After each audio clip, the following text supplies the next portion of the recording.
You're welcome to my channel. Kindly subscribe, press the like button, and please do share this my video clip. I'll be talking, it's a straight talk, like I said. This is not, I'll be talking about farming as a profession. Farming as a profession. And I will be using my own life experiences as a validation, of whatever I am saying. I am not someone who postulates theory or theories without a basis. Thank God I've been in farming business for upwards of 12 years on full-time basis. It actually started in 2008 when I retired from office work. My vision then was, hey, farming has been what I loved and I would like to retire to. And I didn't waste time at all in taking to farming. And thank God for a lot of experiences therein. The first thing is that, one, I identified what to plant.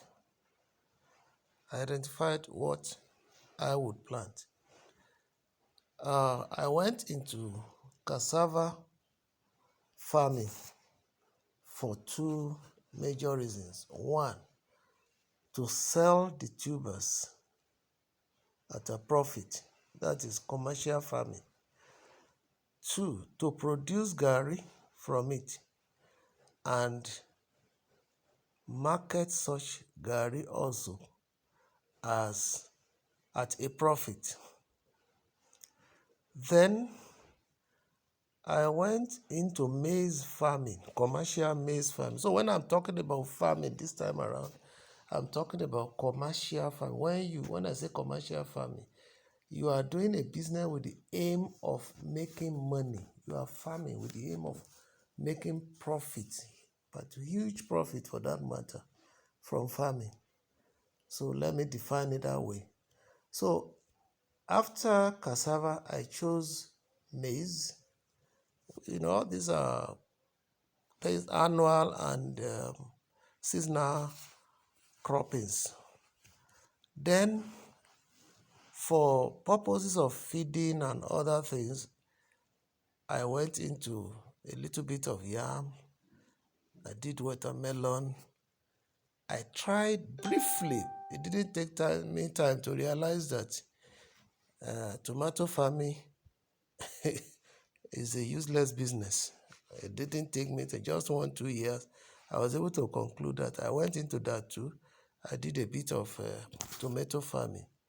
All the labors there, they are just wasted effort. I didn't waste time with that one. But cassava, as well as and its derivative products, gari, they are the ones that I focused on. Also on maize, I focused on it for two reasons: to sell it at a profit, also to use its yield to feed our poultry. The reason is this: I thought it would be cheaper for me to produce maize and use it for our chickens than to be buying maize at what I considered to be expensive amount. So because of that, I decided to go into maize farming because we are into poultry. Poultry too is the third area that we went into. You will ask, oh, why is it that you went into too many things at the same time? Brethren, commercial ventures requires that you have large, you need to make it at least medium, not too little. For instance, for you to do a profitable farm, the recommended minimum number of hectares that you can do before you can make any meaningful profit is a minimum of 5 hectares. Then, if you look at it, why do you go into all these at the same time? Maybe they are even the things affecting your concentration in managing the others that makes farming appear to be unprofitable. No. For instance, like I said, I understood Nigerian market that most of the time it is better you sell your excess products to the open market than for you to sell everything you produce to the open market, because they are going to buy it at a very ridiculous price. You end up lamenting. So because of that, I want something that has derivative. That is, when I say derivative, or what they call value chain. For instance, if I produce maize, it will be cheaper for me to use it to feed my poultry. And then if I produce cassava, it will be cheaper for me to produce to gari, rather than depending on those other farmers to buy tubers to produce gari. So that's normally, because anything you produce and you cannot manage to the point of usage, and you are depending on third parties to buy your products, anything could happen. For instance, using our maize for the poultry has helped to remove the anxiety of, because the buyers are waiting for a particular timing. For instance, they don't buy from you until after January, when they know that the maize would have dried very well. And even you that are storing or stocking the maize, you will be battling with rats, you'll be battling with insects, you'll be battling with all sorts of pests, such that by the time you want to sell them, you may have lost substantial part of them. And also the weight of the maize, even as of January, February, would have reduced so much. So no matter how much you weigh it, you're not going to make any meaningful money from it. So I understood all those ones. However, let me go straight to where I'm going. Where I'm going is that I have practiced all these things for 12 years continuously and on full-time basis, and I discovered at the end of the day that farming is very, very unprofitable, especially crop farming, even cassava, even maize. Now, why is this thing like that? Let me tell you, it is not, our failure in farming is not from God Almighty, not at all. God is still as faithful as he was even right from the beginning, from the Garden of Eden. All these things you put your seed on the ground, they will produce massively. They will yield, they will multiply. The principle of multiplication, the book of Genesis Genesis chapter 2, verse 28 or so, 26 to 28 or something, fruitfulness. The principle of fruitfulness, multiplication, and domination, they are all there, still with whatever you plant. How do I mean? I meant that, look, you can still today put a seed of corn or maize on the ground. In 5 days, it germinates. In 3 months, it's fruited and is drying. And on the 4th to 5th month, you already harvest bountifully. For instance, that single seed can yield up to 1,000 seeds, or at the very worst, maybe 200, 300 seeds. Isn't that enough? Has God not been faithful? Brethren, God remains faithful. Then why is it that, okay, you may say natural disasters, maybe rain didn't fall on time, or some animals and all that, pests, all those ones, natural occurrences, what you cannot control, maybe late rains or whatever, the rain coming late or coming at the not at the right time that you think you calculated that you will plant. Those ones still they are there. They are part of natural occurrences that can make a farm to fail, but it's not all the time. God remains so faithful such that if you calculate well, you can still plant your things such a way that issue of not having enough water and so on may not arise. Then issue of the other ones are in area of pests or animals. Those ones are controllable. For instance, if you make your farm, keep your farm clean, grass cutter will never enter because they are afraid. Then, but how about pests? Those ones there are chemicals. So you can control those ones. So what we are now going to the areas where we have problems as farmers, and they are all human factors. In the first place, let me say one thing before that. This issue of the issue of feasibility studies that we make on paper and so on and so forth, they they are supposed to be workable. Yes, that's the right language.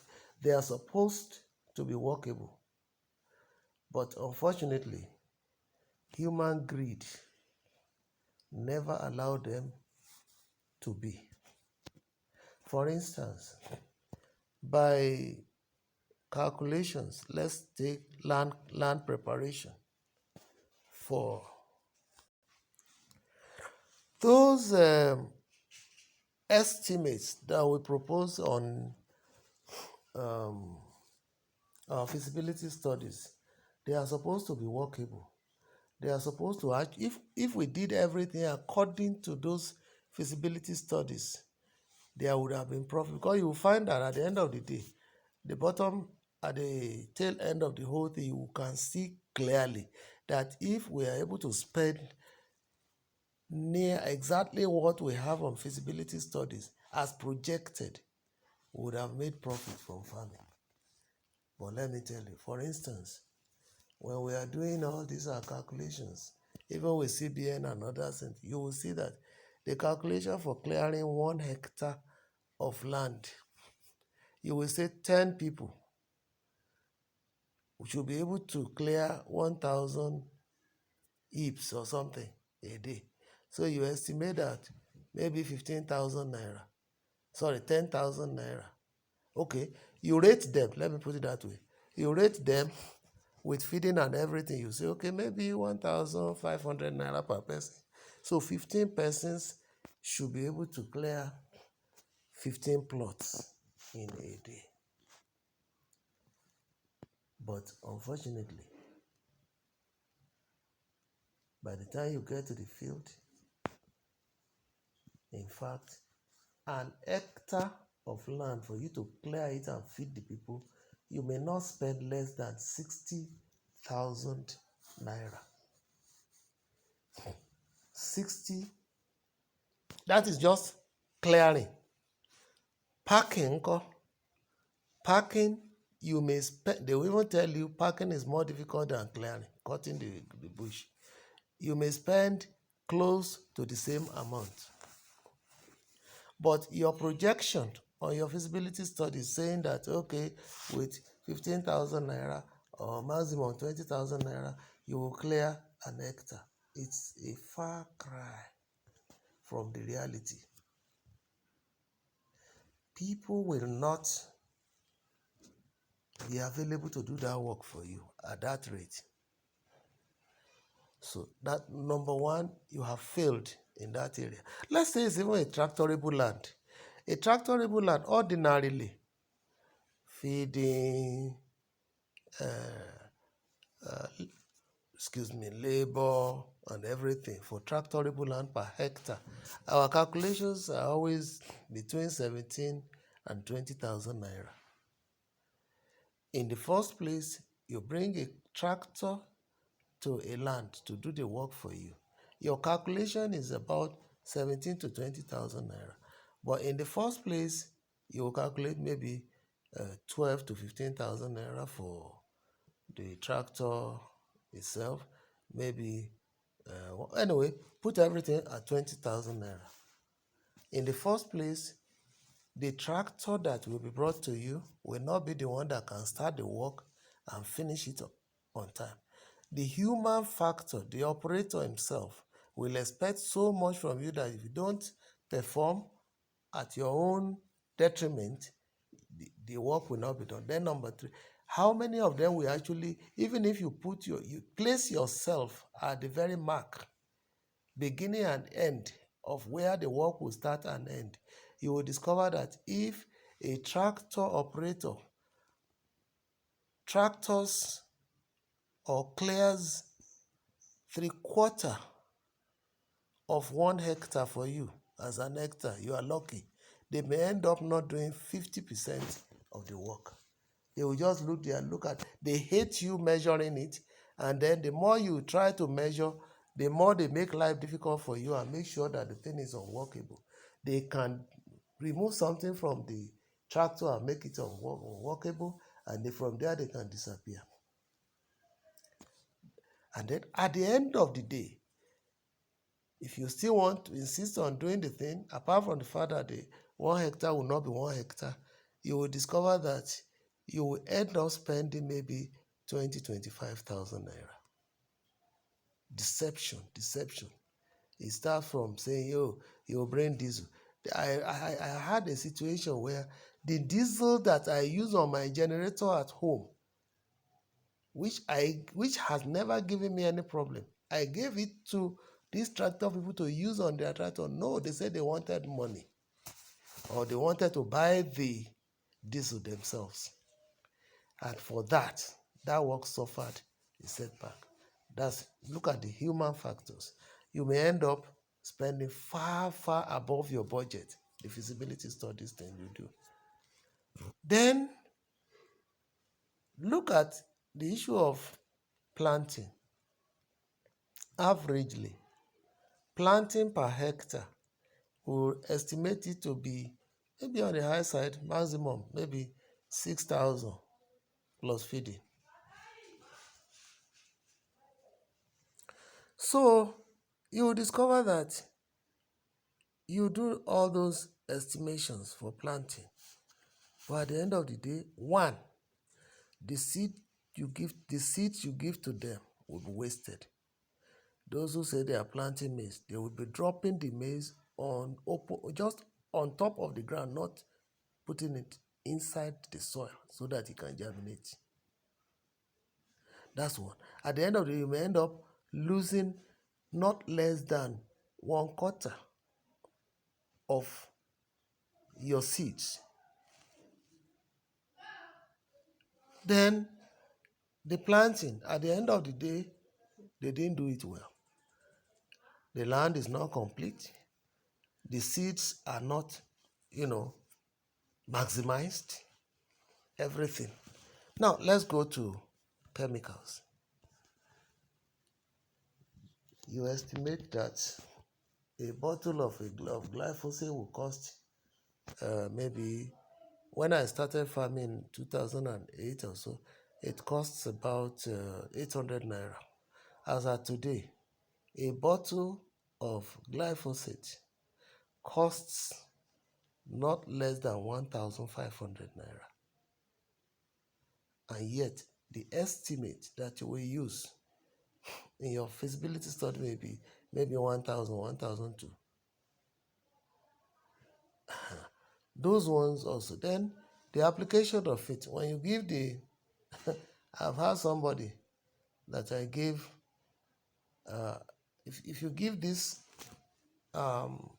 ordinarily you should use like between 4 and 5 bottles, because a bottle should spray about 1.3. It depends on the experience, how professional the labor laborman is. You can use one bottle because you need about 325 ml per 16-liter sprayer. If you use that, and 1 liter, 16-liter should go for about 1.3 plots. So you are going to use about 4 to 5 bottles, because it depends. Like I said, if you don't know how to spray, you can waste 1 liter. You can waste a whole 16 liters on half a plot, because you have to move fast and you have to raise your hand to a particular level so that it will spread across. And now, when you are planting, you are not, I'm talking about maize now, for instance, you are not using just one chemical. If you want the best results, you should use 3 chemicals from the very onset to spray your farm. You use the glyphosate, the one that will kill whatever is left of the bush. Then you use atrazine or diuron. Diuron is, as I speak to you today, diuron is 5,000 naira, one bottle. And your estimate on your feasibility study may not rate it more than 2,000 or 2,005. It's 5,000 naira. I still priced it yesterday, the 7th of April 2020. You can imagine where the losses are. So you put all those ones in there, and then you are going on and on and on and on.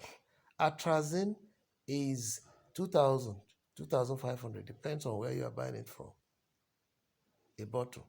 Thank God you don't need much of that. You need just about 100 ml per 16-liter sprayer of that one. So one bottle can do about 10 loads.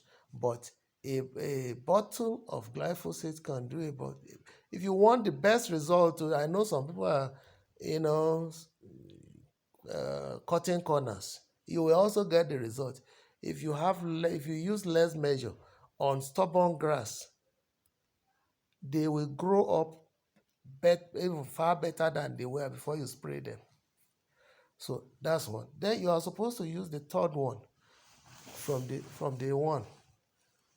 That is for controlling the ants, especially what do you call this ant hill? That one in particular, apart from the other ones that are flying about, the ones that are on the ground. If you don't spray them from day one, they can destroy what you planted while growing. For instance, you use cypermethrin, or you use all these there is this ones that are specifically meant for these big-headed ants, very destructive, that builds skyscrapers in farms. So those ones, you see that you buy that one too. That's expensive. So if you are able to apply the 3 together, your farm will be, number one, the bush or whatever bushes that are already grown will be dead and will be dying as your own plants are growing. 2, cypermethrin will kill the various ants that can destroy the seeds underground and the flying ones around the time you are spraying. Then number 3, the atrazine will seal the ground. It's a sealant. That's why it is better sprayed where the ground is wet. Diuron, the same thing. The difference between diuron and atrazine is that atrazine lasts for upwards of about 3 months. Good for maize and all these short-term things, maybe watermelon and so on. Then if you use atrazine there. The farm will be as beautiful as your bedroom.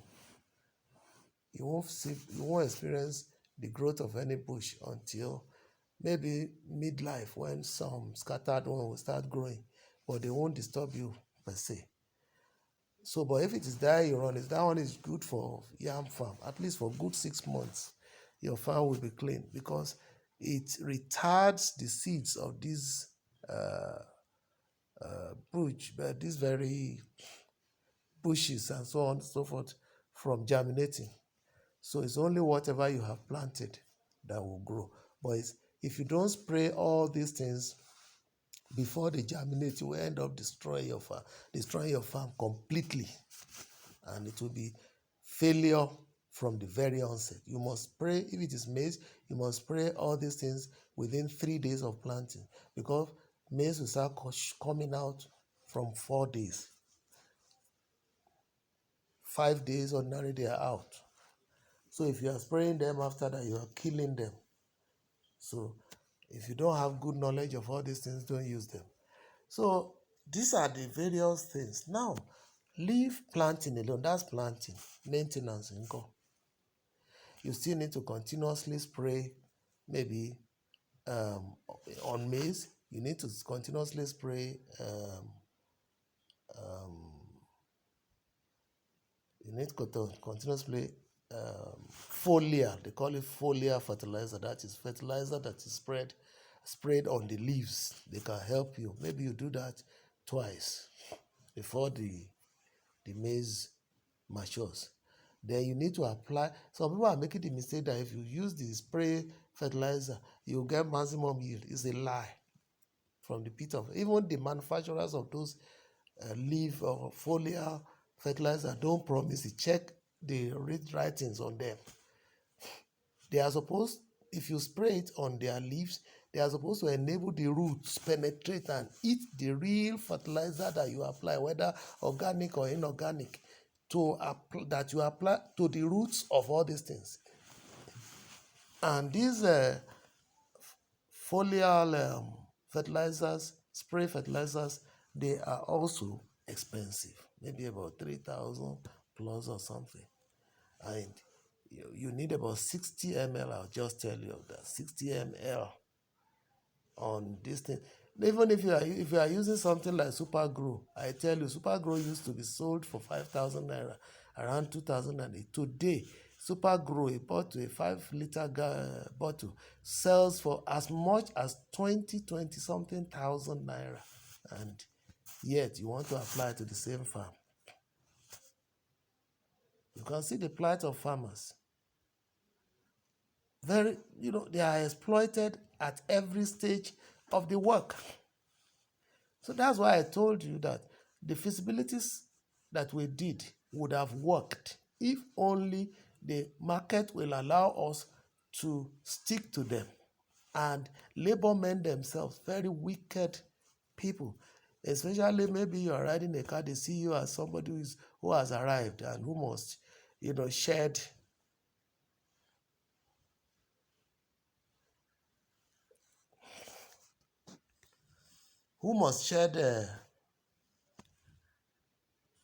they want to have their share of your own loot. Maybe you have looted money or something. These are the things that make farming totally impossible. Man, ojú mi rí màbo. It's even worse when you did like me. You go and borrow money to go into farming. I went into Lapo, Sip, all this. There's no place I'm not known. But at the end of the day, I ended up not paying back those monies from my private sources. And even some people that ventured with me to invest their own money, unfortunately, I'm still owing some of them today. And eventually, I know by God's grace I will pay, but I am handicapped.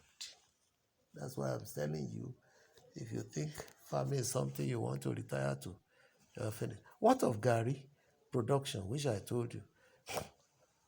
Okay, let me conclude with maize.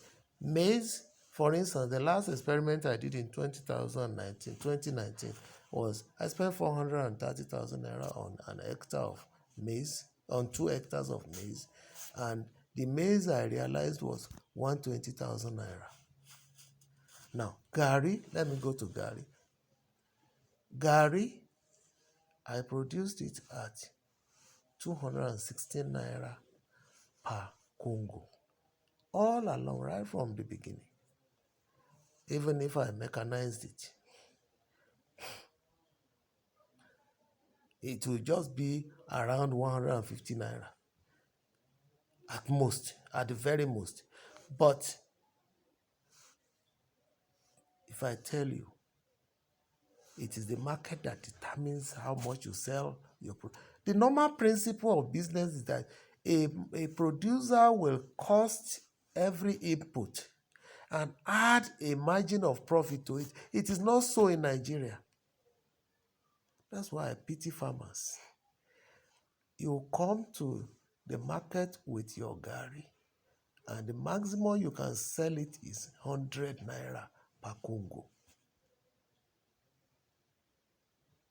How do you continue in business? Let's go to animal husbandry because of our time.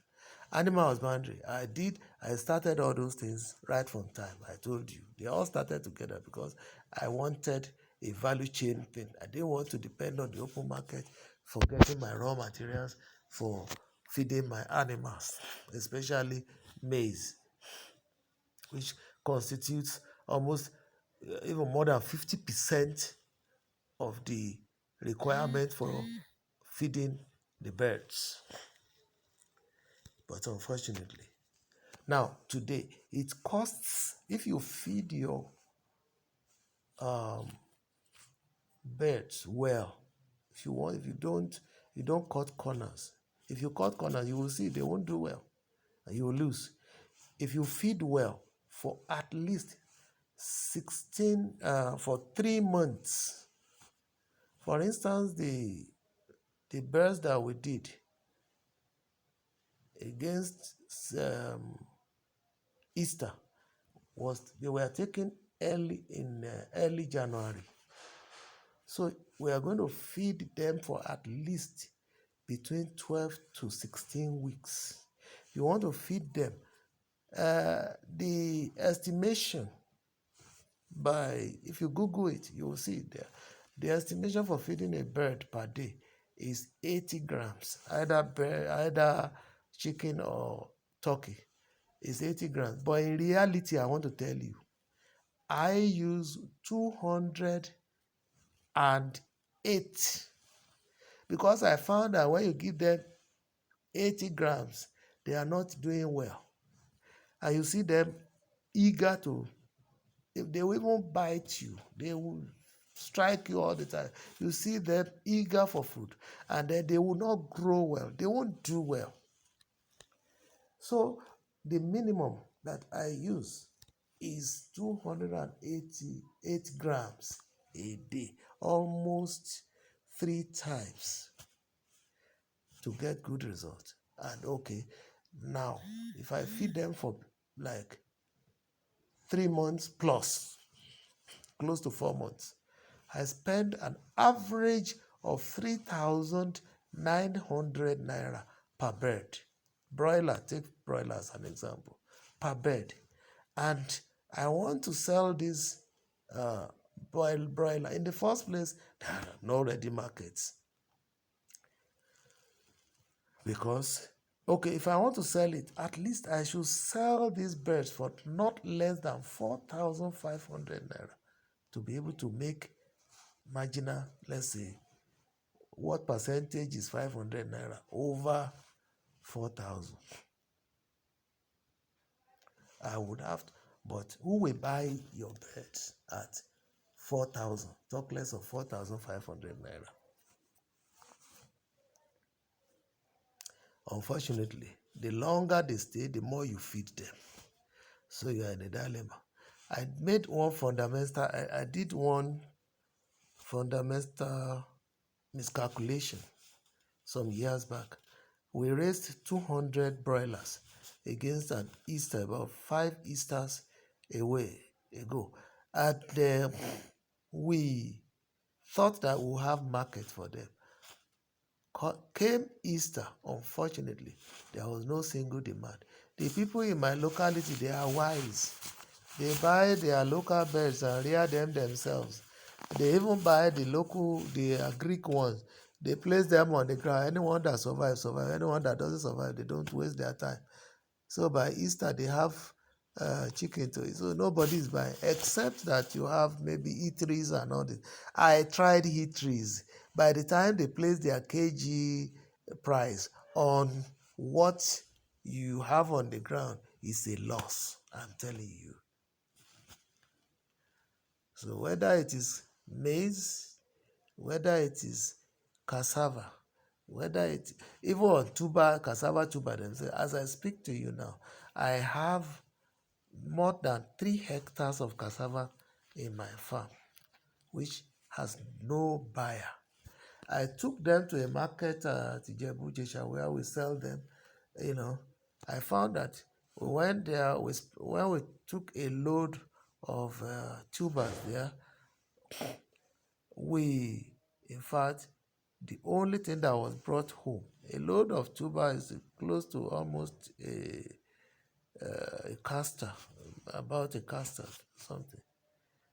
I found that what was left after removing, deducting transportation money, which was huge, to the market to and fro, was what was left for us was 7,000 naira.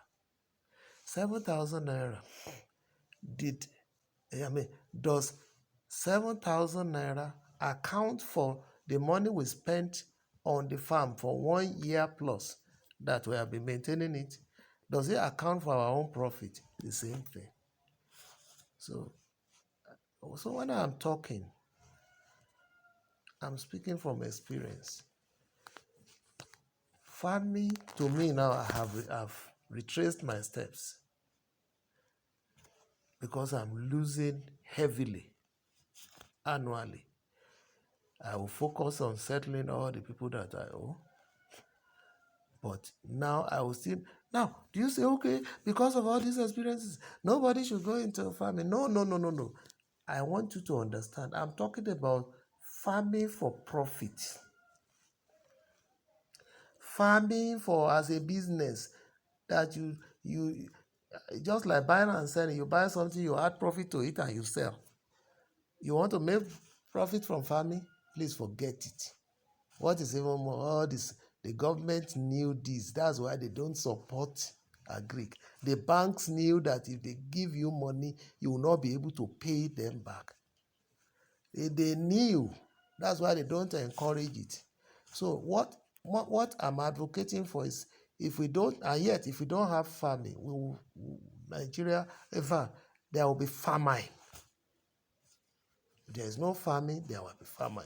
So in order not to have famine, why not grow something that will just be enough to feed your family and stick to other professions? Render services. If you are a photographer, if you are a lawyer, if you are an architect, if you are a journalist, render other services. Never depend upon farming, thinking it will help you. You will end up impoverished. No wonder it was never that well with our fathers who could not train their children to become somebody in life. That's my candid opinion. A lot of people have been saying all sorts of things. Are you discouraging people from farming? Are you doing this? The government, Fayoshi government did not touch agric at all. And that's my conclusion. Fayemi that is trying is very tactical. He knows what he's doing. How many things have actually come out since his first tenure? One tenure is going, and farmers are still waiting. It's not even bettered in the sense that our agric organizations, like all farmers associations, cassava growers associations, and so on and so forth, their expectations are cut short.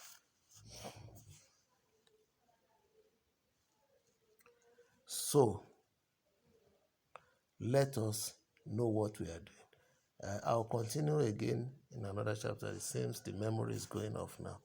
So God bless you. Remember to like, to subscribe, and to share this video. I love you.